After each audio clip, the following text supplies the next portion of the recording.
Hey, this is Matt once again. Welcome back to another video. This is a paid request, this time for Bronson. Thank you so much for that. And for those interested in requesting any type of videos or topics or reviews or randomness or re-reviews, what have you, feel free to send it either directly to my PayPal or join my Patreon. Both links are down below in the info box. Now, Bronson wanted me to do a topic video on these two guys, Boris Karloff and Bela Lugosi. Both classic horror actors who I do enjoy, who definitely have their distinct ways of approaching a role, who, of course, play two of the most iconic monsters of all time, Dracula and Frankenstein. And it's hard for me to choose which I like better because I think they're both good in their own respective ways.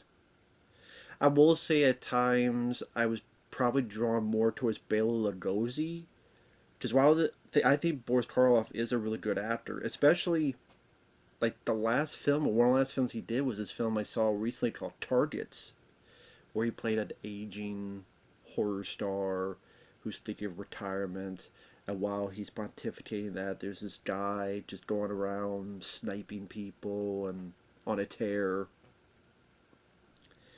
And Boris really showed his acting chops. On the flip side, Bela, because of his accent and his kind of commanding, dramatic presence and presentation, just seemed much more mesmerizing to watch on screen. Like he would kind of throw himself to the role, and the way he would say the words, and yes, you could say he's maybe over dramatic because he's a stage actor. But that and the accent and his mannerisms just made him interesting for me to watch. And I think Boris Karloff's a good actor. Bela just seemed a little bit more interested in his theatricality. But both are legends on their own right. Now, of course, those watching already know about these guys, but just because, to fill in some time,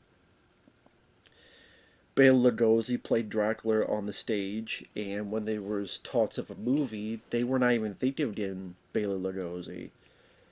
And then someone said, well, wait a minute, this guy's played Dracula all this time on stage and on these shows, like on the road. Give this guy a chance.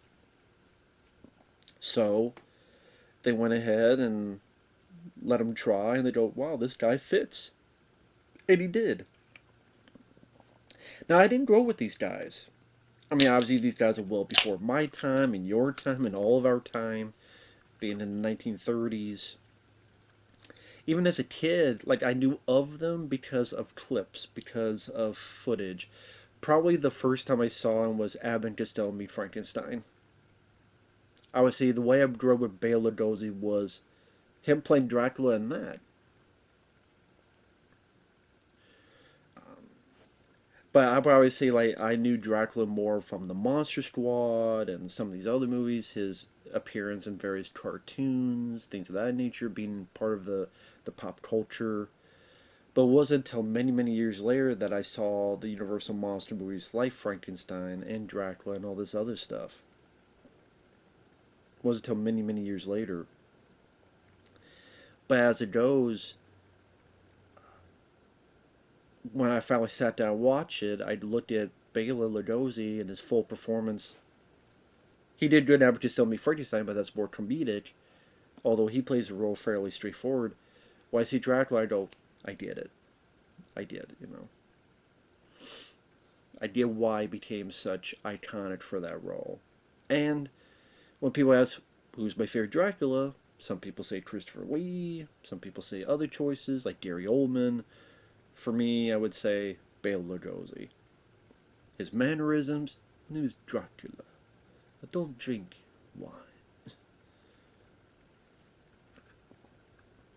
That unique verbiage, because of his Hungarian accent, just works perfectly for me in that role.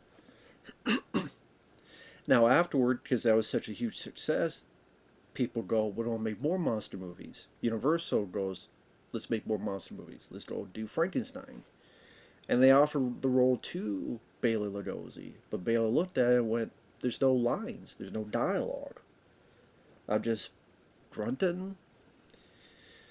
So Boris Karloff got the role. And that was an even bigger hit. So now they're looking at Bela Lugosi. They're thinking, okay, well, this guy, maybe he's hard to work with. He's too picky. He's too demanding. And then we got this guy, Boris Karloff, who doesn't have the Hungarian accent, who is open to doing all sorts of stuff. He could play gangsters. He could play gentlemen because of his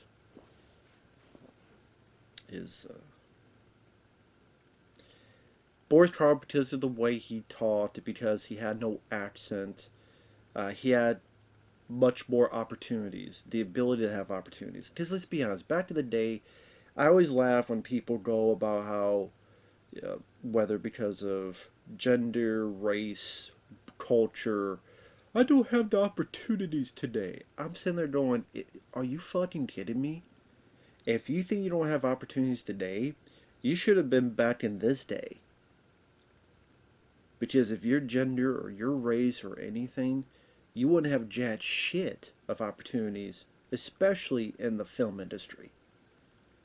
Go back in the 30s to see how many people who were black, Asian, or even with an accent got to star in movies, let alone high production valued movies. Not fucking many.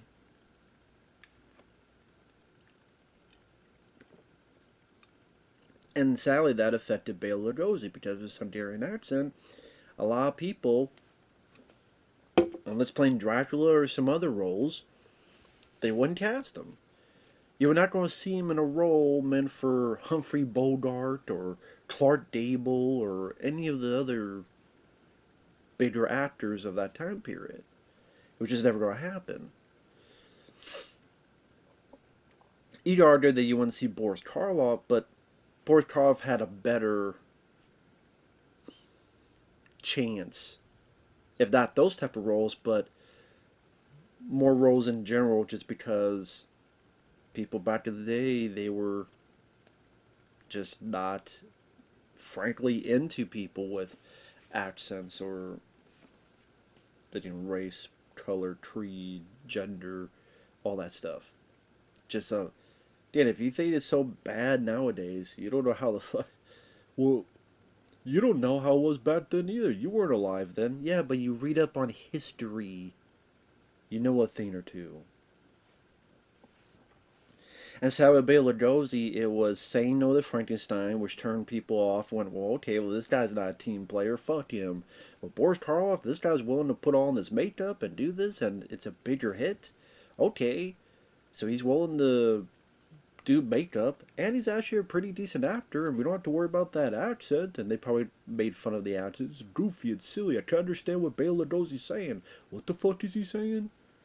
They're probably saying that behind the scenes. So, hey, we'll cast him as the Mummy. He'll be the Mummy, and then he'll be this other character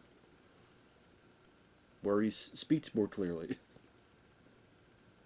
And Dr. Jekyll, Mr. Hyde. Well, I would just tell him Dr. Jekyll, Mr. Hyde.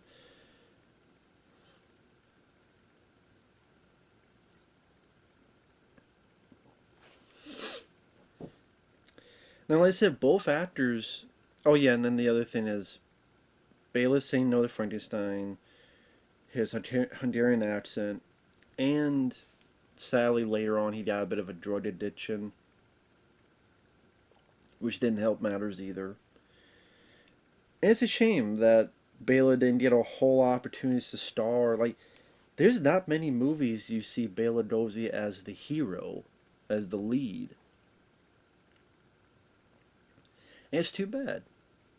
You know, it would have been nice to see, like, for example, it would have been nice to see Bela and Boris Karloff as two heroes working together in a film like Horror Express.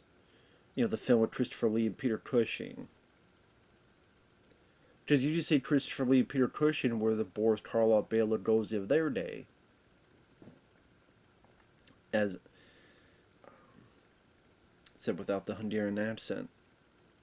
And in fact, eventually Boris and Bela would start working together. Did I think they were together in Son of Frankenstein, I believe? Was that the one where Bela was Igor? I want to say it was Son of Frankenstein. Uh, there was a film called The Black Cat. There was one called, I believe, The Invisible Ray, where they'd be on opposite sides, or they'd be both bad guys. It was nice to see them work together, but that has to have bothered Bela Lugosi because of the two, people thought Boris Karloff was the bigger star because Frankenstein got 3 movies, and then he also got to be in The Mummy and do all these other films, while Bela was sideline limited because of his accent. Like I said, I think both are good actors on their own. Like I keep mentioning Bela Lugosi and Boris Karloff playing the Frankenstein monster. Not only was the makeup great, but to have to act without being able to say anything, his mannerisms, trying to show a little bit of humanity with what little he was able to do, especially in The Bride of Frankenstein, whether it be the monster dealing with the blind old man, the few limited words when he's holding the bride's hand, or he says we belong dead. He kind of let the makeup do a lot of the work, and then him and his mannerisms and his movements did the rest of it. But when you see other movies, again, he had that certain look on his face that when you put makeup on it to really make you uneasy, scared, unsure what this guy's all about. But when he's allowed to showcase more of his acting, he was up to the task. I mean, one of his last films was a film called Targets, which I reviewed fairly recently, directed by Peter Bogdanovich, where Boris Karloff played an agent horror star, and one thing led to another. While he's thinking of retiring, at the same time, you have this guy who goes crazy and is just randomly sniping people until ultimately the guy starts sniping people at this drive-in theater showing one of Boris Karloff's, his character's movies, and it's up to Boris to stop it. It's a really good performance and a really solid movie. And again, that really showcased how this guy could act and give a really wonderful performance. Again, if given the opportunity. So,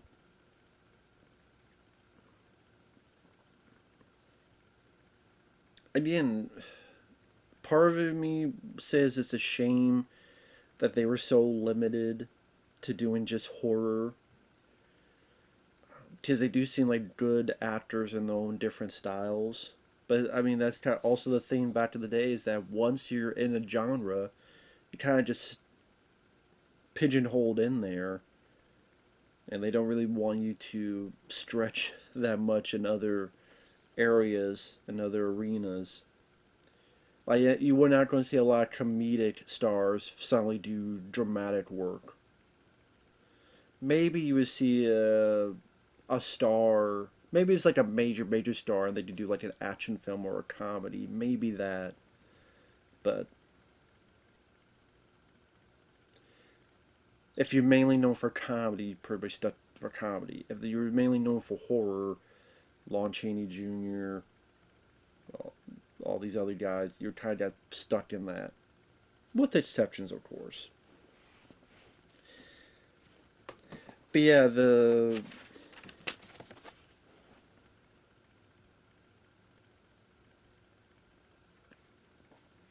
I think it's while Bela I probably liked more because of his theatricality of acting. It's hard to argue that Boris Karloff definitely had the more successful career. He did. Now, granted, later on, Bela Lugosi did Abbott Costello Meet Frankenstein, which was a huge hit. which Boris was offered it, but he said no. We're making fun of the monsters. What's going on here? He was with the studio, so he's like, fine, I'll do promotion. Like, I'm going to see it, but I'm not going to see your movie, and I'm not going to do your movie. Which is a shame, because I think it would have been nice to see Boris Karloff in there. Because it would have been the one opportunity to have Bela as Dracula, Lon Chaney Jr. as the Wolfman, and Boris as the Frankenstein monster. I think that would have been the ultimate swan song for the characters. Just the monsters were taken serious, it's just Abbott Costello were the funny ones. But you looked at Boris Karloff, he got to do a film like Targets during the end of his career and before he passed away. On the flip side, Bela Lugosi, not only did he have the drug addiction, but then he was doing these Z-grade films. Like, he did this one film, I forget what it was called, with these two guys that were a complete rip-off of Jerry Lewis and Dean Martin. I think it had something to do with an ape or something. But yeah, there was like a complete rip-off of Jerry Lewis and Dean Martin. Complete, utter rip-off. Which I think eventually those two guys did get sued to stop doing your act, as you really tried to copy these guys. It was like a very horrible Z. I forget what the hell it was called. I'd have to look it up. If you give me a minute to open up this phone, I can find the name of it. And then on top of that, you had the Ed Wood movies. Which, I mean, you looked at Bela Lugosi's point of view. He's had drug addiction. He wants to have a comeback. No one really hires him because, number one, he's not Boris Karloff, who they think is the bigger actor of the two. Number two, they think, with his accent, people are not going to understand what he's saying. And number three, well, isn't he drug addicted or isn't he dead? Probably people thought he was dead or he wasn't, and all that jazz. But then here's this guy who seems like he knows what he's doing because he has that fervor, that energy, and that drive. Except PBT, unfortunately, he's one of the worst directors of all time. And so Bela gets into these fucking films and they just end up being so goddamn awful. Jesus Christ.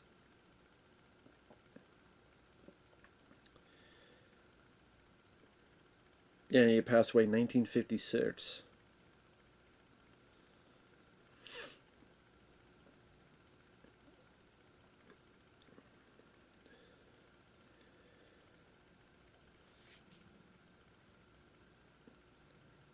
His notoriety as Dracula and ominous stick hunter and acid greatly limited the roles offered to him, and he unsuccessfully tried for years to avoid typecasting. He co-starred with a number of films with Boris Karloff, who was always able to demand top billing. He was increasingly restricted to mad scientist roles because of his inability to speak English more clearly. He was kept employed by the studios principally so that they could put his name on the posters.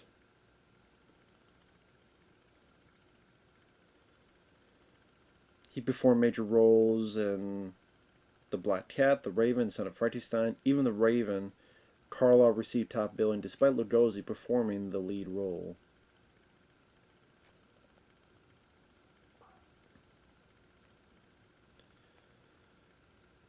Yeah, and I'm trying to remember if that was the...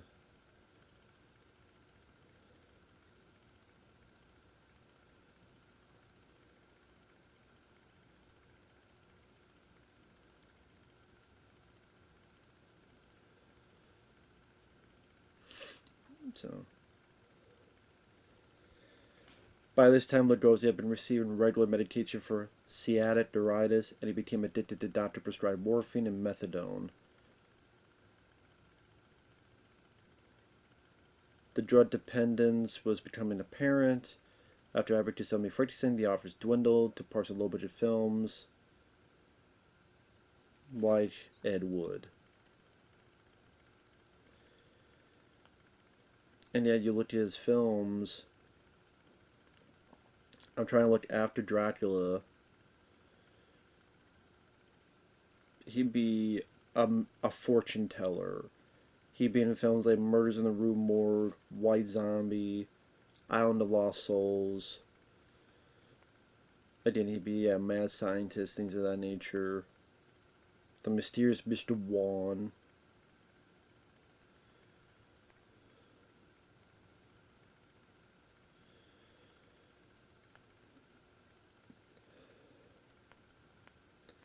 God, the Mysterious Mr. Wan. Holy.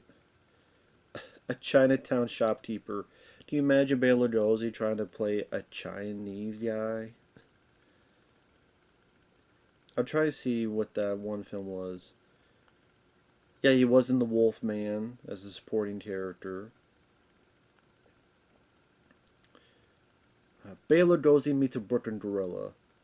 That was literally the name of the movie.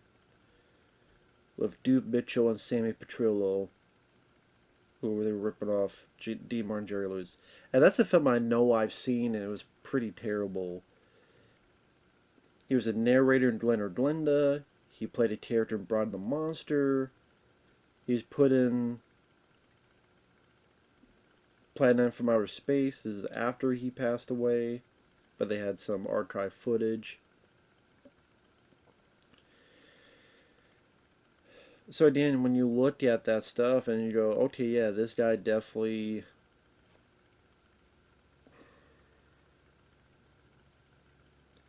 He even did eventually play the Frankenstein monster in Frankenstein Meets the Wolfman.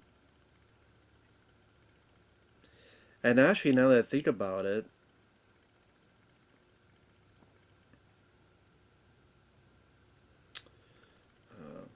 just seeing something real quick.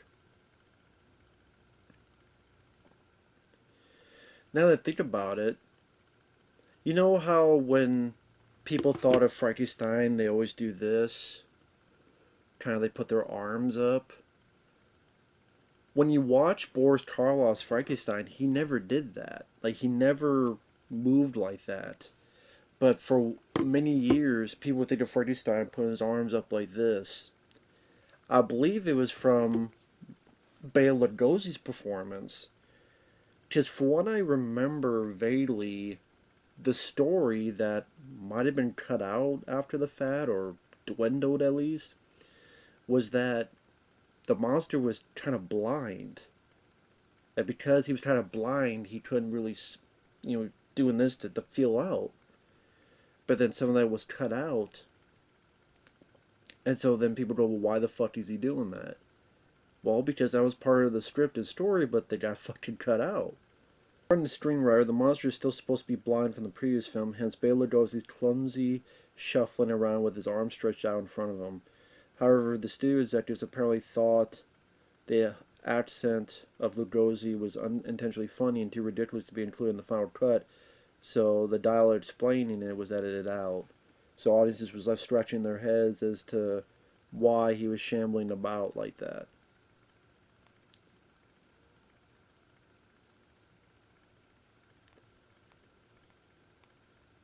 Okay. So sorry about that. I mean, I just wanted to double check if I got that story right, so there you go. Go figure. Again, it's not always the actor's fault. Sometimes studios will fucking cut shit out and you go, what the fuck? It's like, well, it was not my fault. I said it. I explained it. It's there in the script. It was there in the movie. Just they cut it out. So again, if you ever see those old films, or if you ever wonder how Frankenstein got that walk,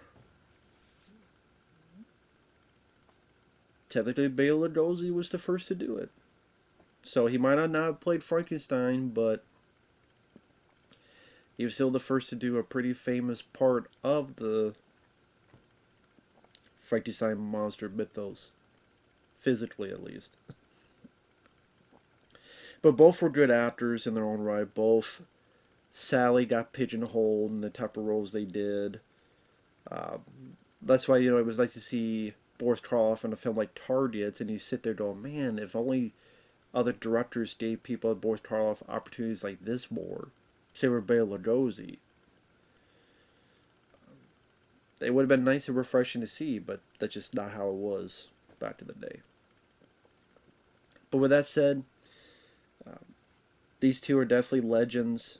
They definitely deserve the respect, and they're definitely missed. So, with that said, thanks for watching. Take care, and we'll see you guys later.